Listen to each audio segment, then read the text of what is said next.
परमात्मने नमः। बोलिए सद्गुरुदेव भगवान की जय। आज का बड़ा सुंदर प्रसंग है।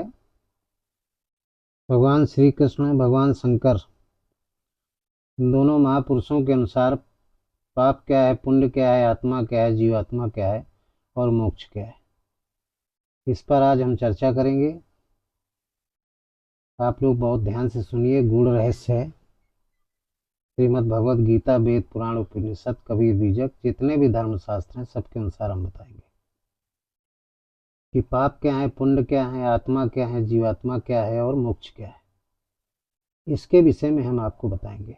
लेकिन ये चर्चा करने के पहले हम उस परम पिता परमेश्वर का प्रेम से नाम लें, उसकी वंदना कर लें। आप लोग भी करिए। इसके बाद हम सत्संग शुरू करते हैं। तो अखण्डमण्डलाकारम्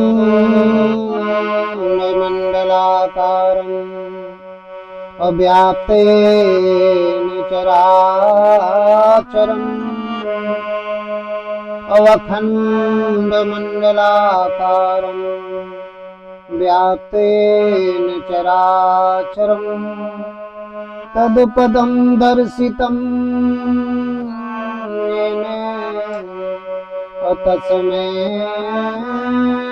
श्रीगुरुवे नमः। तो अखण्डमण्डलाकारं व्याप्तेन चराचरं तत्पदं दर्शितं येन तस्मै श्री गुरवे नमः। ध्यानमूलं गुरुर्मूर्ति पूजामूलं गुरुपदं मंत्रमूलं गुरुर्वाक्यं विमोक्षमूलं गुरुकृपा। बोलिए सद्गुरुदेव भगवान की जय, संत समाज की जय। बड़ी अच्छी चर्चा है, विस्तार में आज का सत्संग है। आप लोग अपनी चित्तवृत्ति को जमाए रखें। बड़ा सुंदर प्रसंग है। देखिए, वेदों का भी पठन किया, गीता का पठन किया मैंने, रामचरितमानस, कबीर, बीजक, उपनिषद सबको पढ़ा, पुराणों को पढ़ा। पढ़ने के बाद एक भ्रांति बहुत बड़ी है समाज में। भ्रांति बहुत बड़ी है। तमाम सीरियलों में बताया गया है, जैसे कृष्ण लीला हो गई, महाभारत हो गया, वहाँ भगवान कृष्ण भी बताते हैं, आप सब लोगों ने सुना। तो भ्रांति ये है कि जीवात्मा क्या है, आत्मा क्या है, परमात्मा क्या है।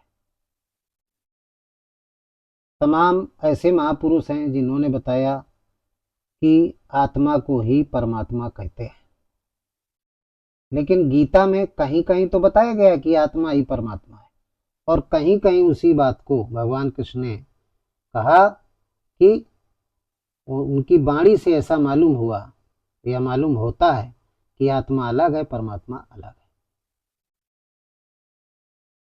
तमाम अन्य प्रकार के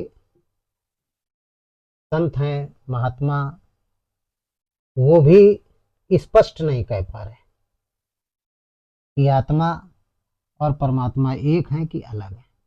फिर जीवात्मा के बारे में नहीं सही बता पाते। कोई कहता है जीवात्मा आत्मा को ही कहते हैं। तमाम अनेकों महापुरुष कहते हैं कि आत्मा परमात्मा का एक अंश है, और कह देते हैं जीवात्मा भी परमात्मा का एक अंश है। तो बहुत प्रकार की भिन्नताएं। बल्कि गीता में कहीं कहीं बताया गया है कि ईश्वरा सर्वभूतानां हृदय देशे अर्जुन तिष्ठति और ब्राह्म्यान सर्वभूतानि यंत्रारूढ़ान माया। जो ईश्वर है, जिसको परमात्मा कहते हैं, वो सबके अंतःकरण में निवास करता है। लेकिन भ्रम के कारण लोग उसको नहीं जान पाते। और भी भगवान कृष्ण ने बताया, जब अर्जुन ने पूछा कि उसका स्वरूप क्या है, तो उन्होंने बताया कि ज्योतिषामप तज्ज्योति स्तमसा च परमुच्यते। और ज्ञानम ज्ञेयम ज्ञान गम्यम हृदय सर्वस्व विष्टतम। उसको पूर्ण ज्ञान के द्वारा जो जान सकते हैं, जिन्होंने जानने का प्रयास किया है, आत्मज्ञान के द्वारा वो ज्योतिर्स्वरूप परमात्मा को अपने हृदय में देखा जा सकता है। वो सबके हृदय में निवास करता है, ज्योतियों का परम ज्योति है, सहज प्रकाश स्वरूप है।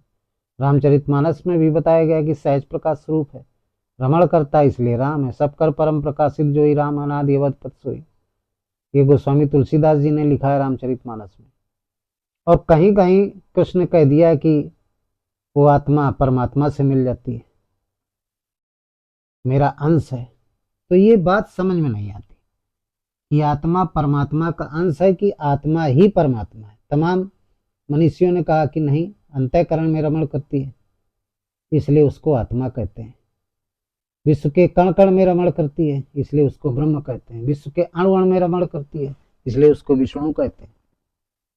स्वरों के सांसों के स्वरों में इसलिए इसको ईश्वर कहते हैं। सभी भागों को चलाता है इसलिए उसको भगवान कहते हैं। जड़ चेतन सब में रमण करता है इसलिए उसको राम कहते हैं। तो ये बात समझ में बहुत लोगों की नहीं आई।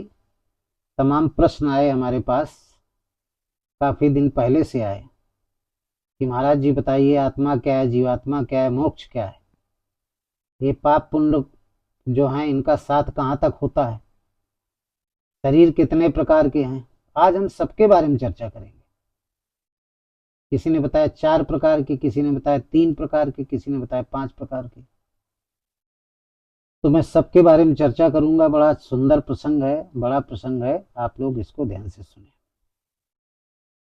तो सबसे पहले तो हम आपको बताएंगे कि परमात्मा, देखिए परमात्मा, परमात्मा किसे कहते हैं। परमात्मा माने वो परम चेतना, वो परम शक्ति जो एक है, उसी से सबकी उत्पत्ति हुई है। वो क्या है? निराकार है। निराकार का मतलब होता है निर्धनाकार, जिससे सारे आकारों की उत्पत्ति हुई, सारे आकार निकले हैं, उसको निराकार कहते हैं। उसी से सारे आकारों की उत्पत्ति हुई है। जितना हम सब कुछ देखते हैं या अनुभव के द्वारा या इन आंखों के द्वारा समझते हैं, सुनते हैं, अनुभव करते हैं, फील करते हैं, ये सब उस परमात्मा विराट चेतना से ही सब निकले हैं। जितनी अष्टधाम मूल प्रकृति है वो है कैसा? वो निराकार है, उसका आकार नहीं। बिन उपज चले सुने बिन काना, कर बिन काज करे बिन नाना, आनंद रही सकल रस भोगी, बिन वाणी वक्ता बढ़ जोगी, तन बिन परस नयन बिन देखा, ग्रही घ्राण बिन बार सेखा, सब भांत अलौकिक करनी महिमा जास जाय नहीं बननी। वो इंद्रियों से रहित है, सबसे रहित होते हुए सब कुछ करता है, बोलता है, बैठता है, उठता फिरता, चलता, सब कुछ स्पर्श करता, सूंघता, सब कुछ काम करता है। तो परमात्मा है क्या? सहज प्रकाश स्वरूप है। वो इतना प्रकाशवान है कि उसके ही प्रकाश से सूर्य प्रकाशित होता है। आप ये समझ लीजिए, जैसे चंद्रमा स्वयं प्रकाशित नहीं है, चंद्रमा पर किसका प्रकाश पड़ता है? सूर्य का पड़ता है। इसी तरीके से सूर्य स्वयं प्रकाशित नहीं है। ये मान के चलिए कि सूर्य में जो प्रकाश है वो उस परम प्रकाश का एक अंश है। वो सहज प्रकाश स्वरूप जो परमात्मा है, ज्योतिर्स्वरूप है, विशाल ज्योति है, उसी का एक प्रकाश है जो सूर्य के अंदर है, जिससे ये पूरी पृथ्वी में दिन होता है, उजाला रहता है। और रात में वही प्रकाश किसमें पड़ता है? चंद्रमा में, तो चंद्रमा प्रकाशित हो जाता है। ऐसे आप समझ जाएंगे, जिस तरीके से चंद्रमा सूर्य के द्वारा प्रकाशित होता है, उसी तरीके से सूर्य उस सहज प्रकाश स्वरूप जो परमात्मा है उसके प्रकाश से प्रकाशित है। अब सौर मंडल हमारा जो है, इसमें 9 ग्रह हैं, सूर्य आता है। ऐसे इस समस्त ब्रह्मांड में, यूनिवर्स में जाने कितने सूर्य हैं, हजारों करोड़ों सूर्य हैं, और वो सब सूर्य किससे प्रकाशित है? उस सहज स्वरूप परमात्मा से। ज्योतिषम अब ज्योतिषमसा चा परमुच्यते, जो ज्योतियों का परम ज्योति है उससे सब प्रकाशित है। अब समझ लीजिए परमात्मा कितना प्रकाश वाला है। तो उसी का एक प्रकाश एक ज्योतिर के रूप में कहां पर है? सबके अंतःकरण में। उसको लेखकों ने, मनीषियों ने, विद्वानों ने, महर्षियों ने, तत्वदर्शी सदगुरुओं ने अनुभव के द्वारा जाना कि वो इतने प्रकाश स्वरूप परमात्मा का जो प्रकाश है वो किसके, कहां पर है? सबके घटों के अंदर है। बाहर तो नहीं देख सकते हो आप, लेकिन अपने घट के अंदर अनुभव के द्वारा उसको जान सकते हो। इस चीज को जानने वालों ने जाना, संत कबीर ने भी जाना, तुलसी ने जाना, राम, श्री कृष्ण, बुद्ध, जितने भी महापुरुष हुए, शंकर, ब्रह्मा, विष्णु में सब ने जाना कि वो इतना विराट सहज प्रकाश स्वरूप जो परमात्मा है, उसका प्रकाश एक अंश, छोटा प्रकाश, वो अंतःकरण में भी है। जैसे समुद्र है तो समुद्र की बूंद क्या समुद्र से अलग है? समुद्र की एक बूंद क्या समुद्र से अलग है? नहीं, वो समुद्र ही है, वो समुद्र ही है। इसी तरीके से ये जो सहज प्रकाश स्वरूप ज्योतिर्मय परमात्मा है वो सबके अंतःकरण में है, और अंतःकरण में होने के कारण इसको आत्मा कहा गया है। वैसे नाम नहीं इसका, अकथना में नामन रूपा ब्रह्म सुखाय अनुभव अनुपा, इसको आत्मा कहा गया है। तो गीता में भी, सीरियल में भी कह दिया है कि आत्मा अलग परमात्मा अलग। ये बात समझ में नहीं आई बहुत भक्तों के, बिल्कुल गलत। आत्मा को ही परमात्मा कहते हैं। बात केवल दो हैं, एक है जीवात्मा और दूसरा है परमात्मा। तीसरा कोई है ही नहीं इस शरीर के अंदर। एक क्या है? जीवात्मा, और दूसरा क्या है? परमात्मा। तीसरा कुछ है ही नहीं। और उसी परमात्मा कहाँ रहता है? वो अंतःकरण में रहता है, आनंदमय कोष में रहता है। अंतःकरण के अंदर आनंदमय कोष है, अंतःकरण हमारा है। और इस अंतःकरण में 4 शरीर है, 4 कोष है, 4 कोष है। उन चारों कोषों में एक कोष है आनंदमय कोष। और चारों कोष किसके अंदर है? ये जो चारों कोष हैं स्थूल शरीर के अंदर है, अनुमय कोष इसको कहते हैं। तो इस अनुमय कोष के अंदर 4 कोष और हैं। तो स्थूल शरीर के अंदर 5 कोष होते हैं। ये स्थूल शरीर, ये हमारा आपका सबका हाड़ मांस का शरीर है। तो इसके जो बाहरी परत है, इसकी ये त्वचा, हाथ पैर है, इसकी जो बाहरी परत है इसको कहते हैं अनुमय कोष कहते हैं। क्या कहते हैं? अनुमय कोष कहते हैं। ये अनुमय कोष है। और इस अनुमय कोष के अंदर 4 और होते हैं शरीर, 4 शरीर। प्राणमय कोष, प्राणमय कोष के बाद आता है मनोमय कोष, विज्ञानमय कोष और आनंदमय कोष। ये 4 और होते हैं। तो कहने का तात्पर्य है कि जो स्थूल शरीर है हाड़ मांस का, इसमें 5 कोष होते हैं, अन्नमय कोष, प्राणमय कोष, मनोमय कोष, विज्ञानमय कोष और आनंदमय कोष। तो चतुष्टय अंतःकरण है। इस चतुष्टय अंतःकरण ये कहाँ पर है? ये अन्नमय कोष के अंदर है। जो हमारा स्थूल शरीर है, इसकी जो बाहरी आकृति है, इसके अंदर वाली आकृति, जो अंदर वाली आकृति है वो चतुष्टय अंतःकरण। वहां पर मन, बुद्धि, चित्त और अहंकार, चतुष्टय अंतःकरण है। उसके उस अंतःकरण के अंदर 4 शरीर होते हैं। आप लोग बहुत अच्छे से समझिए, 4 शरीर होते हैं। कौन कौन से? प्राणमय कोष शरीर, इसी शरीर को सूक्ष्म शरीर कहते हैं। क्या कहते हैं? सूक्ष्म शरीर। पहला शरीर कौन हो गया? सूक्ष्म शरीर की स्थापना यहीं से शुरू होती है, यहां से इसकी स्थापना शुरू होती है, शुरुआत होती है सूक्ष्म शरीर। तो जो सूक्ष्म शरीर है उसका पहला कोष कौन हो गया? प्राणमय कोष हो गया, प्राणमय कोष। इस सूक्ष्म शरीर के अंदर प्राणमय कोष, या यूं कहें कि प्राणमय कोष को ही सूक्ष्म शरीर कहते हैं। यहाँ पर क्या होता है? प्राण स्थित होते हैं, प्राणवायु स्थित होती है। इसी सूक्ष्म शरीर को जीव कहते हैं। इसी सूक्ष्म शरीर को क्या कहते हैं? जीव कहते हैं। और इस सूक्ष्म शरीर के अंदर जो परमात्मा है प्रकाश के रूप में, किस रूप में है? प्रकाश के रूप में। इसी सूक्ष्म शरीर के अंदर होता है वो परमात्मा, प्रकाश रूप में होता है। और इसी सूक्ष्म शरीर के अंदर प्राण भी होते हैं। और ये शरीर कैसा होता है? इस बात को माता पार्वती जी ने पूछ लिया था भगवान शंकर से कि प्रभु ये बताएं कि ये स्थूल शरीर है, इसके अंदर कौन कौन से शरीर होते हैं। तो उन्होंने बताया कि 5 शरीर होते हैं। भगवान शंकर ने कहा माता पार्वती जी से 5 शरीर होते हैं। बोले कौन कौन। बोले अन्नमय कोश, प्राणमय कोश, मनोमय कोश, विज्ञानमय कोश और आनंदमय कोश। ये 5 कोश होते हैं। तो उन्होंने कहा ये सूक्ष्म शरीर क्या है, सूक्ष्म शरीर किसे कहते हैं। तो उन्होंने बताया सूक्ष्म शरीर स्थूल शरीर की ही तरीके होता है। जैसे स्थूल शरीर होता है इसे आकार होता है, लेकिन बहुत छोटा होता है। इन भौतिक आंखों से पार्वती उसको नहीं देखा जा सकता है। उसके लिए चाहिए दिव्य दृष्टि, साधना की जरूरत है, योग की अवस्था।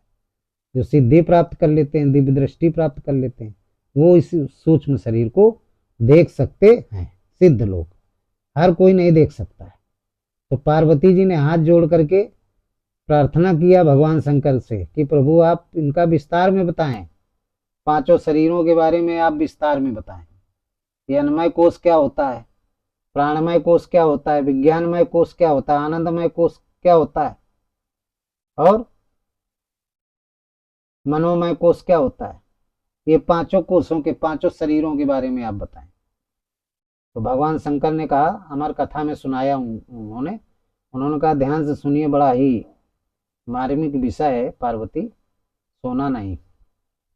तो उन्होंने बताया कि जो ये मानव का शरीर है, स्थूल शरीर है, इस स्थूल शरीर का जो बाहरी ढांचा है, इस बाहरी ढांचे को कहते हैं अन्नमय कोश।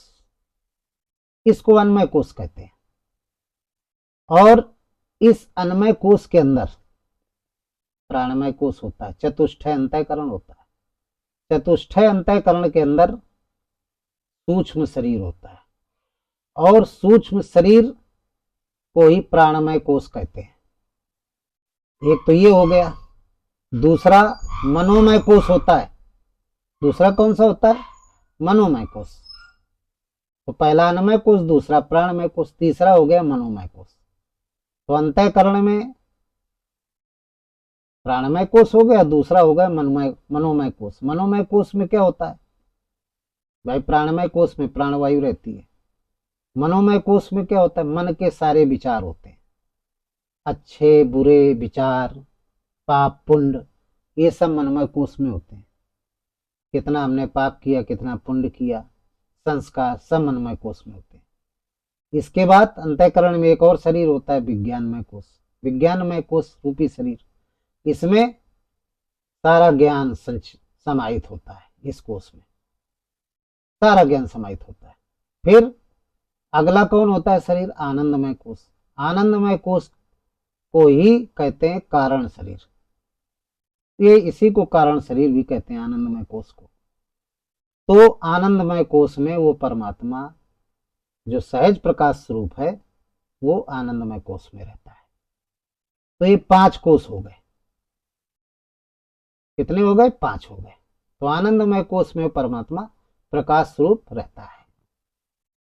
तो माता पार्वती जी ने पूछा कि प्रभु जब व्यक्ति मरता है तो मरने के बाद क्या आत्मा जाती है साथ में, आत्मा जाती है साथ में। तो भगवान कहने लगे नहीं, जीवात्मा जाती है साथ में। जीवात्मा जाती है तो क्या अकेले जाती है, बोले नहीं। जो आनंदमय कोश में वो सहज प्रकाश स्वरूप परमात्मा का एक अंश है, वो साथ में जाता है, सहज प्रकाश स्वरूप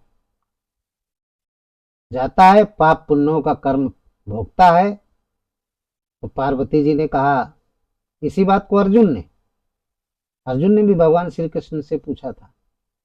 जो माता पार्वती जी ने भगवान शंकर से पूछा, वही अर्जुन ने भगवान श्री कृष्ण से यही प्रश्न किया था कि पाप पुण्य क्या होता है, पाप पुण्य ये सब क्या है, ये क्या मरने के बाद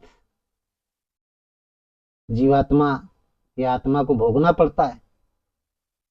तो भगवान कृष्ण ने कहा, आत्मा को कुछ नहीं भोगना पड़ता, आत्मा को न पाप लगता है न पुण्य लगता है।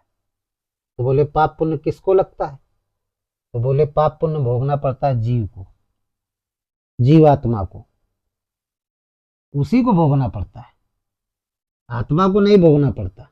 आत्मा तो परमात्मा है, परमात्मा इन सब चीजों से परे है। पाप पुण्य से जो परे है वो परमात्मा है, उसको कोई दुख सुख से कोई मतलब नहीं होता है। तो बोले किसको पाप पुण्य लगते हैं?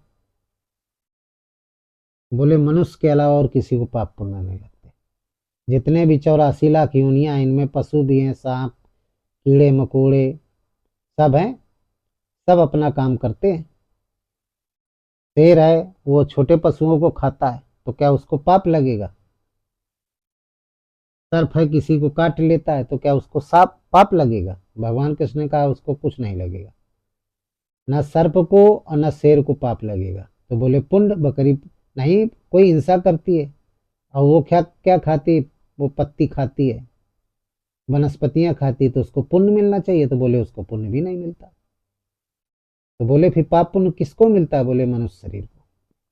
84 लाख योनियों में पाप और पुण्य का भागीदार ये केवल मनुष्य शरीर है। अन्य योनियों में पाप और पुण्य कुछ नहीं मिलता है, कुछ मिलता ही नहीं। पाप पुण्य उनको मिलता ही नहीं, चाहे जैसा करें, वो उनका क्या है? स्वभाव है, उनका धर्म है, स्वभाव है। भाई शेर का काम क्या है? भोजन करना, छोटे पशुओं को मारना, उनका धर्म है। ऐसे बकरी है, उसको वनस्पत खाना है। लेकिन मनुष्य यदि धर्म के खिलाफ काम करने लगे, मनुष्य का काम क्या है? उसको अन्न खाना है, रोटी दाल सब्जी चावल ये खाए, और वो मांस खाएगा तो फिर अपने स्वभाव के विपरीत काम करेगा। तो स्वभाव के विपरीत काम करेगा तो फिर उसको पाप लगेगा। तो पाप केवल मनुष्य को लगता है। मनुष्य का काम नहीं को मछली खाए, मांस खाए, अंडा खाए, ये सब चीजें खाए जो पशु खाते हैं, पशु का धर्म है, मनुष्य का धर्म नहीं। मनुष्य का खाना अलग है और पशु का खाना अलग है। यदि दूसरे के पशुओं के भोजन को मनुष्य खाएगा तो पाप लगेगा। तो मनुष्य एक ऐसा प्राणी है जिसको पाप और पुण्य लगता है, अन्य किसी को पाप पुण्य नहीं लगता। ये भगवान कृष्ण ने भी अर्जुन से कहा और भगवान शंकर ने भी माता पार्वती जी से कहा, दोनों ने कहा ये केवल मनुष्य को लगता है। तो फिर अर्जुन पूछने लगे, माता पार्वती जी भी पूछने लगी, कहने लगी कि ये पाप पुण्य पीछा कहाँ तक करते हैं? तो बोले जैसे मनुष्य शरीर प्राप्त किया तो आपने बहुत सारे पाप किए और बहुत सारे पुण्य भी किए, तो पाप पुण्यों का जो भोग है वो आपको भोगना पड़ेगा। इस पृथ्वी लोक में रह करके भी भोगना पड़ेगा और ये शरीर छोड़ने के बाद भी भोगना पड़ेगा। तो बोले वो कैसे भोगना पड़ेगा? तो बोले क्या ये शरीर को किसको? आत्मा को भोगना पड़ेगा। बोले नहीं, आत्मा को नहीं भोगना पड़ेगा। आत्मा को ना उसको पाप भोगना पड़ता है ना उसको पुण्य भोगना पड़ता है। तो फिर अर्जुन और माता पार्वती जी ने कहा किसको भोगना पड़ेगा? तो बोले जीवात्मा को। बोले जीवात्मा क्या है? बोले आत्मा को कुछ नहीं, आत्मा तो परमात्मा है, वो पाप पुण्य से परे। लेकिन जो जीवात्मा है, बोले जीवात्मा क्या होती? तब उन दोनों महापुरुषों ने बताया, भगवान श्री कृष्ण और भगवान शंकर ने। उन्होंने कहा सूक्ष्म शरीर को ही जीवात्मा कहते हैं, सूक्ष्म शरीर को ही जीवात्मा कहते हैं। ये सूक्ष्म शरीर बिल्कुल इसी शरीर जैसा होता है, लेकिन बहुत छोटा होता है, बहुत ही छोटा होता है। इसमें 2 तत्व नहीं पाए जाते हैं। स्थूल शरीर 5 तत्वों से बना, क्षितिज जल पावक गगन और समीर। लेकिन जो सूक्ष्म शरीर है उसमें 2 तत्व नहीं पाए जाते, एक पृथ्वी तत्व नहीं पाया जाता और दूसरा जल तत्व नहीं पाया जाता। 3 तत्व पाए जाते हैं, वायु तत्व होता है, अग्नि तत्व होता है, आकाश तत्व होता है सूक्ष्म शरीर में। और पृथ्वी तत्व और जल तत्व न पाए जाने के कारण कोई भी जीवधारी मनुष्य अपनी भौतिक आंखों से उस सूक्ष्म शरीर को नहीं देख सकता, उस जीव को नहीं देख सकता, उस जीवात्मा को नहीं देख सकता, उसको देख नहीं पाता है। इसी वजह से, क्योंकि उसके उस सूक्ष्म शरीर में न तो पृथ्वी तत्व होता है और न जल तत्व होता है, केवल 3 तत्व होते हैं। भगवान शंकर ने और भगवान श्री कृष्ण ने अर्जुन को बताया, माता पार्वती जी को भगवान शंकर ने बताया कि अन्य जितने भी लोक हैं, एक एक ग्रह, जैसे पृथ्वी एक एक लोक है, इसको मृत लोक कहा गया है। ऐसे असंख्य हैं, असंख्य नक्षत्र हैं, ग्रह हैं, तारे हैं, बहुत सारे जहां पे मिट्टियां हैं, हजारों करोड़ों हैं, वो सब लोक हैं। तो भगवान कृष्ण ने अर्जुन से कहा गीता में कि अर्जुन केवल मृत्यु लोक, जिसको पृथ्वी लोक कहते हैं, यहीं पर 5 तत्व पाए जाते हैं। बाकी कहीं भी किसी भी लोक में 5 तत्व नहीं पाए जाते, अलग अलग तत्व हैं, केवल इसी पृथ्वी लोक में। और इसी लोक में मनुष्यों का वास है, और किसी भी लोक में मनुष्यों का वास नहीं। इसी लोक में, केवल पृथ्वी लोक में ही मनुष्यों का वास है। 5 तत्व से जो काया बनी, जिसको मनुष्य कहते हैं, उसका निवास केवल मृत लोक, इस पृथ्वी लोक में, और किसी भी लोक में 5 तत्व से बना कोई भी आकृति नहीं है। कहीं 2 तत्व की है तो कहीं 3 तत्व की है, 5 तत्व की कोई आकृति है ही नहीं। ये बात बताई अर्जुन को। इसी वजह से ये 5 तत्व से जो बना शरीर है मनुष्य का, ये बड़ा भाग्यशाली है, क्योंकि इस शरीर में दिव्यता बताई भगवान कृष्ण ने और भगवान शंकर ने। ये 5 तत्वों से बना है, तो इस 5 तत्वों से बने होने के कारण इसके अंदर ज्ञान है, इसके अंदर विज्ञान है, इसके अंदर विवेक है, और इसके द्वारा, क्योंकि ज्ञानी है, विज्ञानी है, विवेकी है, तो इसी शरीर के द्वारा जीवात्मा जन्म मृत्यु के चक्कर से मुक्त हो जाती है, उन्हें वो भटकती रहती है, मोक्ष प्राप्त कर सकती है। इसलिए पृथ्वी लोक में रहने वाला जो आकार है 5 तत्वों का, जिसको मनुष्य कहते हैं, सबसे बड़ा भाग्यशाली। इसको देवता भी तरसते हैं, क्योंकि देवताओं के भी 5 तत्व नहीं होते, वो भी 5 तत्वों से नहीं बने होते, 3 तत्वों से ही बने होते। इसलिए उनको हम आप नहीं देख सकते इन आंखों से। किन आंखों से देखा जा सकता है? उनको हम दिव्य नेत्रों से देख सकते हैं, दिव्य दृष्टि से देख सकते हैं। दिव्य दृष्टि से, जिस तरीके से दिव्य दृष्टि से सूक्ष्म शरीर को देखा जा सकता है, बहुत छोटा होता है, अति लघु होता है, तो उसको देखा जा सकता है, इसी तरीके से उनको देख सकते हैं। तो देवता इसीलिए तो इसकी बड़ाई करते हैं, बड़े भाग मानुष तन पावा, सुर दुर्लभ सदग्रंथन गावा। और क्या विशेषता है इसमें? साधन धाम मोक्ष का द्वारा पाए न जी परलोक संभाला। ये मोक्ष पाने का द्वार है। ये क्या है? मोक्ष पाने का द्वार है। इस द्वार पे जब जीव पहुंच जाता है तो फिर मोक्ष को प्राप्त कर लेता है।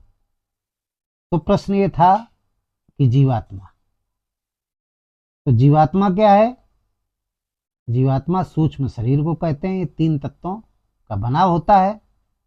इसमें पावक होता है, गगन होता है और समीर होता है, लेकिन क्षिति और जल नहीं होता है। पृथ्वी तत्व और जल तत्व इसमें नहीं होते। तो ये सूक्ष्म शरीर है। तो अनुमय कोश के अंदर आता है प्राणमय कोश, जिसको सूक्ष्म शरीर कहते हैं। ये अंतःकरण में होता है। इसमें प्राण समाहित रहते हैं, प्राणों का संचय होता है। दूसरा कोश होता है मनोमय कोश। इसमें मन के सारे विचार, जो भी स्थूल शरीर पाप पुण्य करता है, वो पाप पुण्य संस्कार सब यहाँ समाहित होते हैं। अच्छे बुरे कर्म सब यहाँ समाहित होते हैं मनोमय कोश में। और चौथा आता है विज्ञानमय कोश। यहाँ पर जितना भी तुम्हारा ज्ञान विज्ञान है, इस शरीर के अंदर वो समाहित होता है। और 5वां शरीर होता है आनंदमय कोश। यहाँ पर वो परमात्मा जो सहज प्रकाश स्वरूप है, ज्योतिर्स्वरूप है, इस आनंदमय कोश के अंदर रहता है। अर्जुन ने पूछ लिया कि मरने के बाद आत्मा को सुख दुख मिलता है? भगवान ने कहा नहीं, आत्मा को नहीं मिलता, जीवात्मा को मिलता है। बोले जीवात्मा क्या है? जीवात्मा बोले सूक्ष्म शरीर है, इसी शरीर की तरीके छोटा होता है। भगवान शंकर ने भी माता पार्वती जी से कहा। तो मरने के बाद वो क्या किया जाता है? बोले जीवात्मा जो सूक्ष्म शरीर है, वो अपने साथ में पूर्व जन्म के जितने भी संस्कार हैं, पाप पुण्य सब लेके जाता है, सब कुछ लेके जाता है। बोले कहाँ जाता है? बोले स्वर्ग का। जो पुण्य है उनसे स्वर्ग भोगता है, जो पाप है उनसे नरक भोगता है। तो बोले भोगने के बाद बोले फिर वो वापस आ जाता है 84 में। तो बोले वहां रहता है स्वर्ग में, तो वहां भी अच्छे काम करता होगा। जब पुण्य भोग रहा, स्वर्ग मिला, तो पुण्यों का फल मिलता है उसको कि नहीं मिलता है? तो भगवान कृष्ण ने कहा अर्जुन से कि वहां पे स्वर्ग में किसी को पुण्य और पाप का फल नहीं मिलता है। वहां पर पाप और पुण्य के जो इस मृत लोक में कर्म किए, उन कर्मों को भोगने के लिए भेजा जाता है। और वहां पे जो काम कर रहे हो उसमें कोई ना पाप लगता है ना कोई पुण्य मिलता है। और जब वो आपके पाप खत्म हो गए, अब नरक में है तो पाप खत्म हो गए तो पुनः आ गए मृत्यु लोक में। अब पुण्य लोक में यानी स्वर्ग में जब पुण्य पूरे क्षीण हो गए तो फिर आप आ गए मृत्यु लोक में, फिर वापस आ गए, फिर पुण्य आपके क्षीण हो गए तो फिर आप मनुष्य बने, फिर कर्म करना शुरू किया। कर्म करने के बाद फिर योनियां मिली आपको, 84 में जैसा कर्म किया वैसी योनियां मिली। अर्जुन पूछने लगे भगवान से कि ये क्रम चलता रहेगा प्रभु, ऐसा कोई नहीं है उपाय कि जन्म मृत्यु के चक्कर से छूट जाए? ऐसा कोई उपाय नहीं है? तो भगवान ने कहा उपाय है, ये केवल एक ही स्थान है। पूछा कि कौन सा स्थान है वो, इसके अलावा कोई और है स्थान जहाँ पे जाने के बाद न जन्म हो न मृत्यु हो? तो भगवान कृष्ण ने कहा है वो मेरा धाम है। किसका धाम है? उन्होंने कहा मेरा। मेरा का मतलब उस परमात्मा का धाम है, क्योंकि तत्वदर्शी सदगुरु थे। तो इन्होंने कहा उस परमात्मा का धाम है, जहां पर वो परमात्मा आत्मा रूप, जिसको आत्मा कहो चाहे परमात्मा को, वो धाम है। तो क्या कौन सा धाम है? क्या इस ब्रह्मांड में कोई धाम है? भगवान कृष्ण ने कहा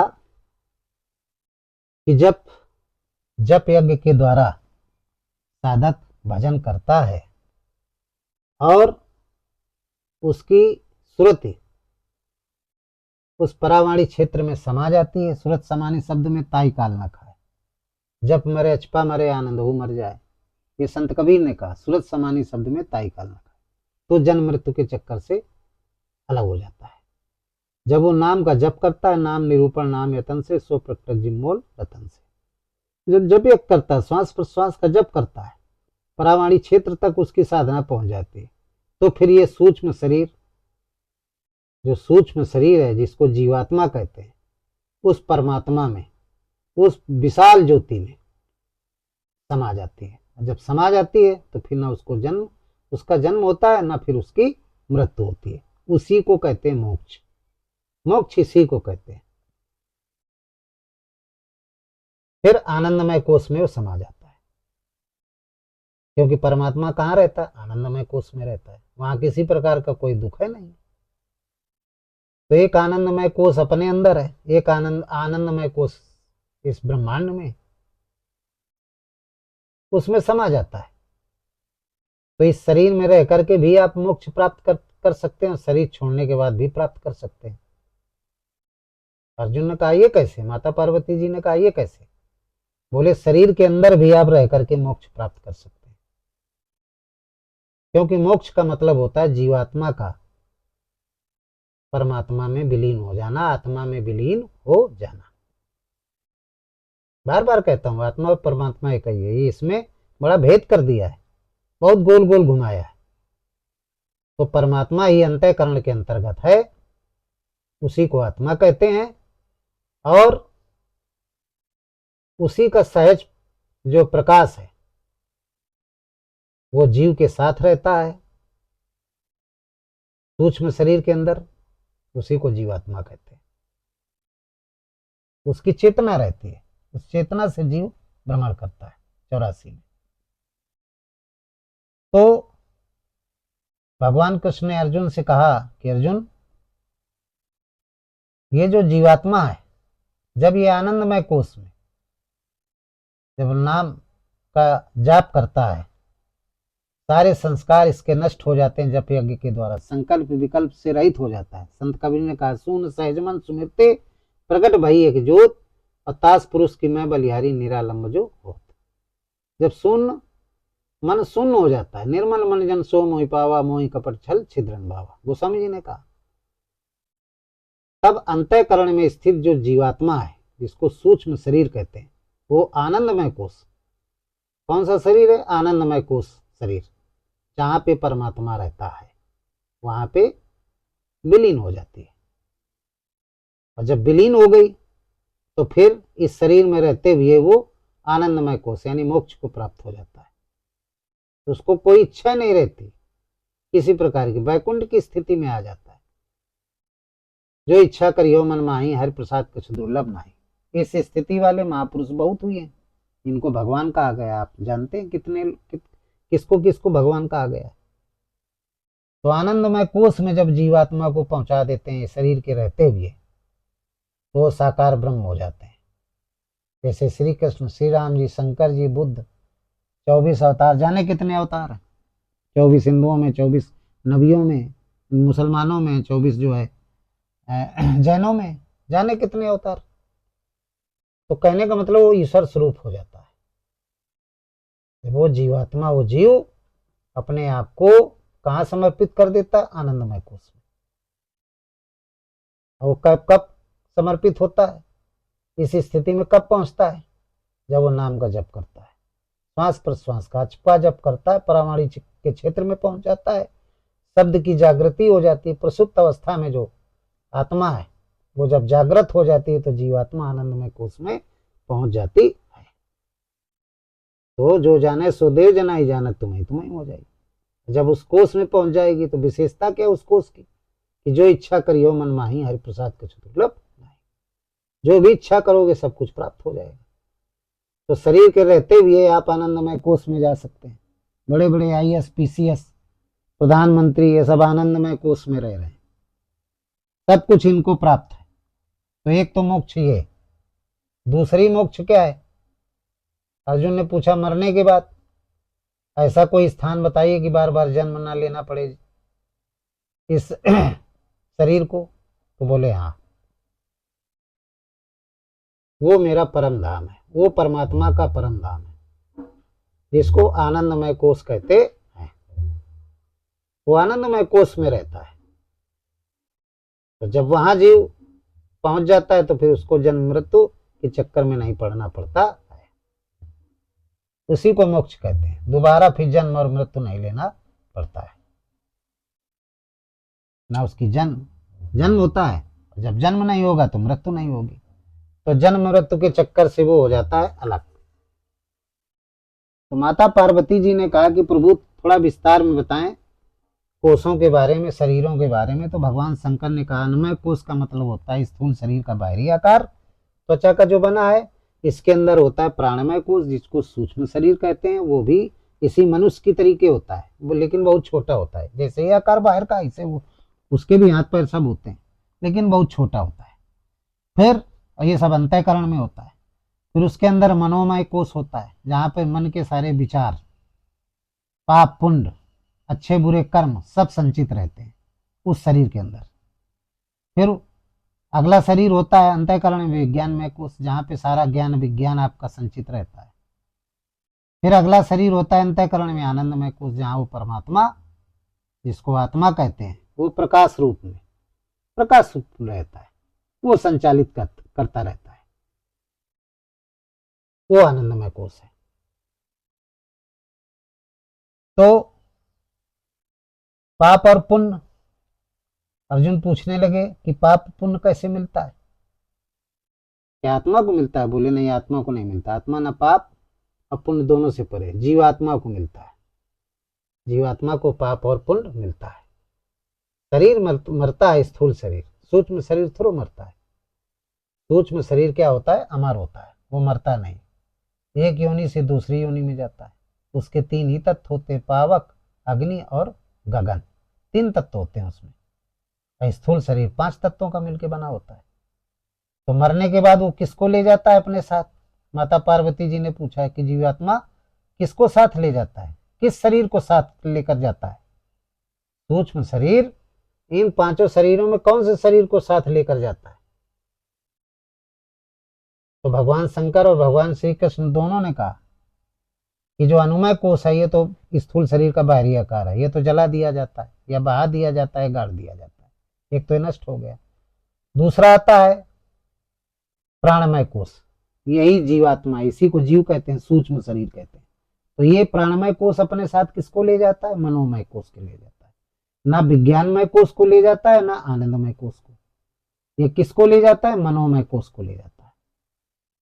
मन के विचार इसमें, पाप पुण्य, अच्छे बुरे कर्म, संस्कार, ये सब जाते हैं सूक्ष्म शरीर के साथ, सूक्ष्म शरीर के साथ जाते हैं और जाते हैं और ये भोग करते हैं, और जब नष्ट हो गए तो पुनः मृत्यलोक में आते हैं। अच्छे बुरे संस्कारों को भोगा, इसके बाद ये पुनः मृत्यलोक में आ जाते हैं। मृत्यलोक में आकर के फिर शरीर धारण करते हैं। जो पुण्य पुण्य अच्छा किया तो उच्च योनि मिलती है, और कर्म खराब किए तो निम्न योनि मिलती है। मध्यम वर्ग के होते हैं, मनुष्य बनते हैं, और जो अच्छे कर्म किया है वो अच्छे मनुष्य बनते हैं, उच्च कोट के मनुष्य बनते हैं, वो उच्च कोट के मनुष्य बनते हैं। तो इस तरीके से भगवान कृष्ण ने अर्जुन को बताया कि ये 5 शरीर होते हैं, और कर्मों के आधार पे जीव को शरीर धारण करना पड़ता है। संत कबीर ने लिखा, जैसा कर्म किया है तुमने वैसा ही फल पाएगा, अब बोया वृक्ष बबूल का तो आम कहाँ से खाएगा। आपने यदि अच्छे कर्म किए हैं तो आपको पुनः मनुष्य का शरीर मिलेगा, बुरे कर्म किए हैं तो आप 84 में जाएंगे, अन्य तमाम प्रकार की योनियां मिलेंगी। तो मोक्ष अलग स्थान है, उसमें जीवात्मा फिर परमात्मा में यानी आत्मा में विलीन हो जाती है, फिर उसको जन्म मृत्यु के चक्कर में नहीं पड़ना पड़ता है। ये मृत्यु के बाद की स्थिति है, तो उसको फिर जन्म मृत्यु के चक्कर में नहीं पड़ना पड़ता है। तो जीवात्मा सूक्ष्म शरीर को कहते हैं। इसमें प्रकाश स्वरूप जो आत्मा का प्रकाश है, वो प्रकाश लेके जाती है और दूसरे शरीरों को धारण करती है।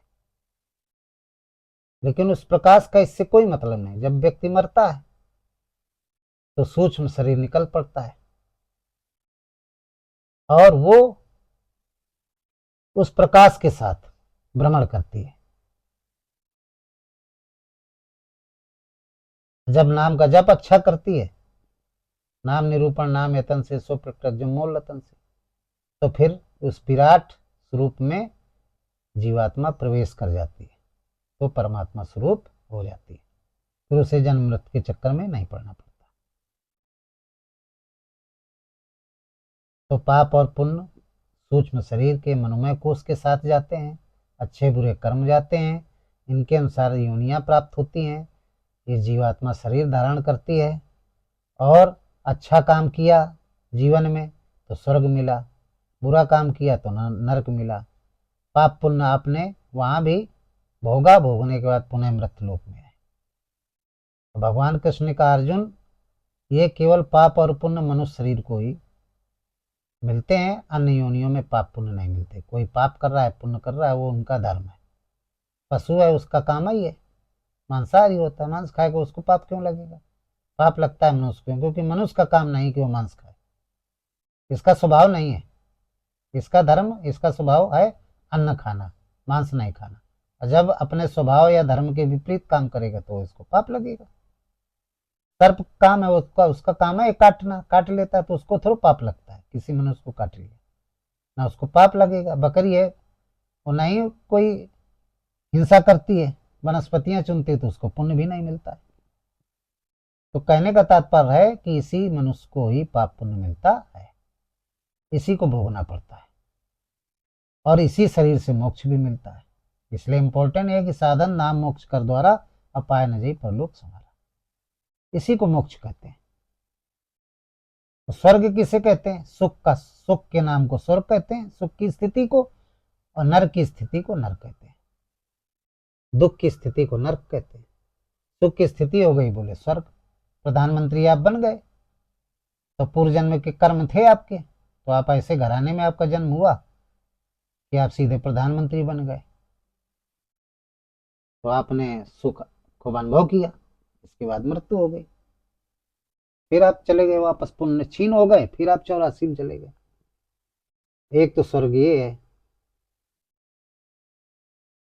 मनुष्य योनि पाया, पाने के बाद बड़ा जीवन आपका बड़ा ही क्लेश में रहा, दुखों में रहा, तो ये नरक है। या अन्य योनियां मिली हैं आपको, कीड़े मकोड़े, वो भी नरक है। मोक्ष क्या है? इन दोनों से परे।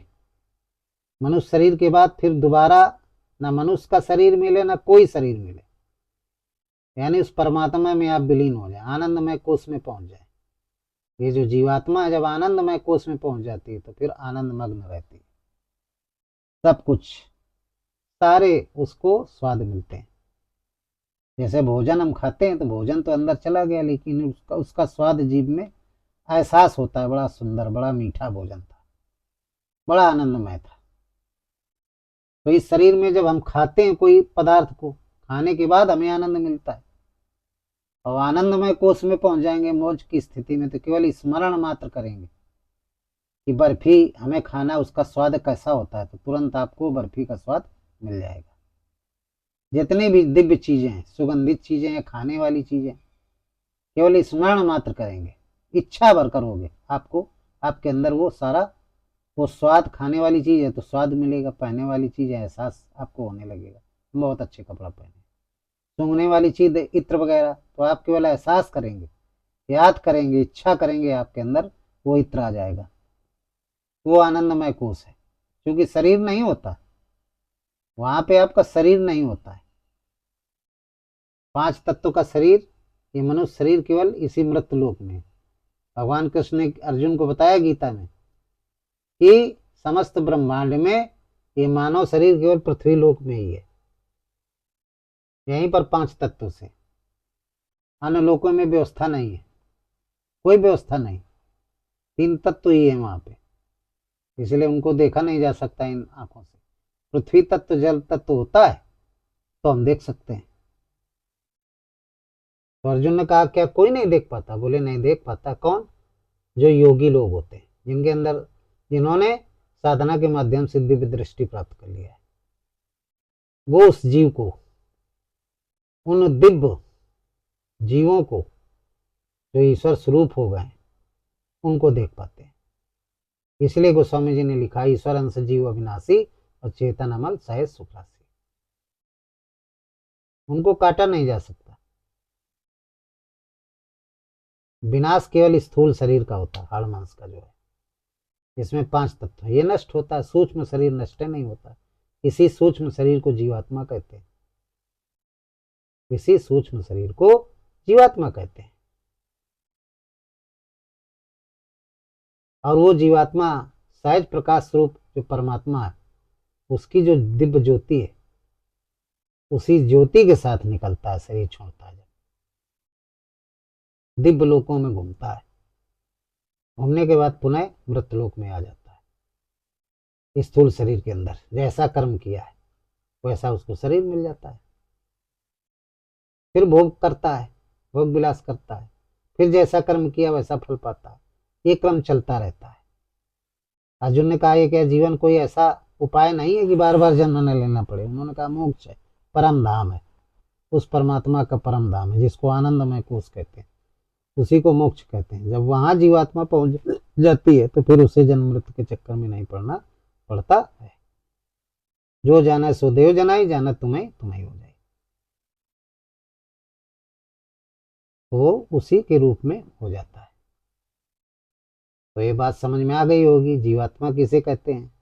जीवात्मा अलग है, ये सूक्ष्म शरीर को कहते हैं, और अंतःकरण में होता है। और परमात्मा कहो या आत्मा कहो, अंतःकरण में आनंदमय कोष है, उसके अंदर इसका निवास होता है। विज्ञानमय कोष है, विज्ञानमय कोष में स्थूल शरीर के जितना विज्ञान है वो स्थित होता है। और मनमय कोष है अंतःकरण में, इसी को मनमय कोष रूपी शरीर, इसमें मन के सारे विचार, स्थूल शरीर के द्वारा किए गए कर्म, अच्छे बुरे, पाप पुण्य सब स्थित रहते हैं, इसी में स्थित रहते हैं, इसी के अंदर स्थित रहते हैं। तो सब अंतःकरण में चारों शरीर होते हैं। तो स्थूल शरीर के अंदर 5 कोष होते हैं, ये बाहरी जो है आवरण, इसको अनुमय कोश, इसके अंदर ये 4 और कोश होते हैं, प्राणमय कोश, मनमय कोश, विज्ञानमय कोश और आनंदमय कोश। प्राणमय कोश को जीवात्मा कहते हैं। फिर दूसरा शरीर है, प्राणमय कोश रूपी शरीर को जीवात्मा कहते हैं, सूक्ष्म शरीर। फिर मनोमय कोश को, उसमें मन के संस्कार स्थित होते हैं। मरने के बाद मनमय कोश ही जीवात्मा के साथ जाता है और कोई कोश नहीं जाता, ना आनंदमय जाता है और ना विज्ञानमय कोश जाता है, केवल मनमय कोश ही जाता है। तो आनंदमय कोश में जो परमात्मा है, उसकी शक्ति एक छोटी ज्योति प्रकाश को लेकर के जीवात्मा जाती है।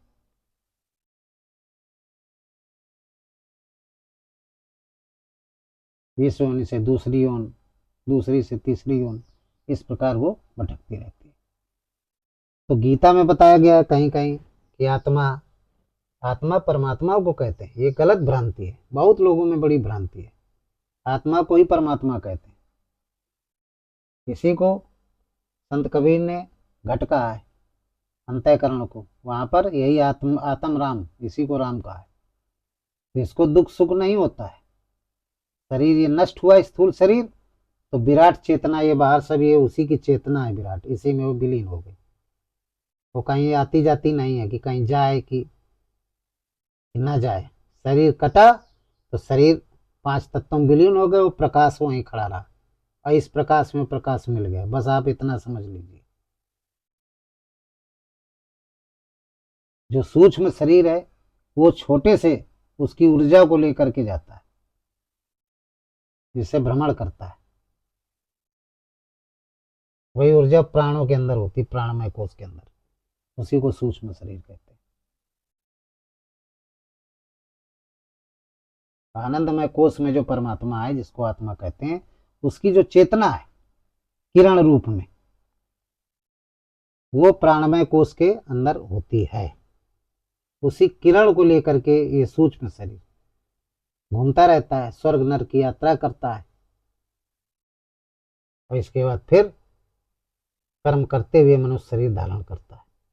फिर यदि अच्छा भजन किया तो मुक्ति मिल गई, मोक्ष मिल गया, नहीं फिर यही क्रम फिर घूमता रहता है, प्रयास करता रहता है कि मुक्ति मिल जाए, आनंदमय कोश में चले जाएं, लेकिन नहीं जा पाता है।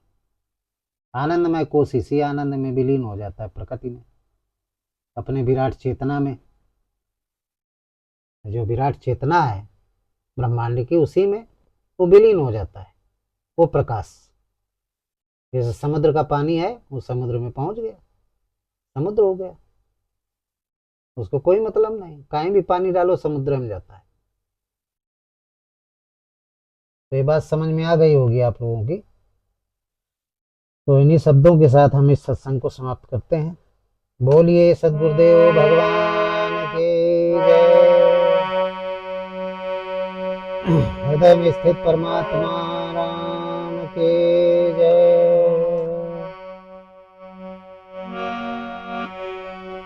कि सर्वे भवन्ति सुखना, सर्वे सन्तु निरामया, सर्वे भद्राणि पश्यन्तु मा कश्चित् दुःखो भाग् भवेत्। बोलिए सद्गुरुदेव भगवान की जय। संत समाज की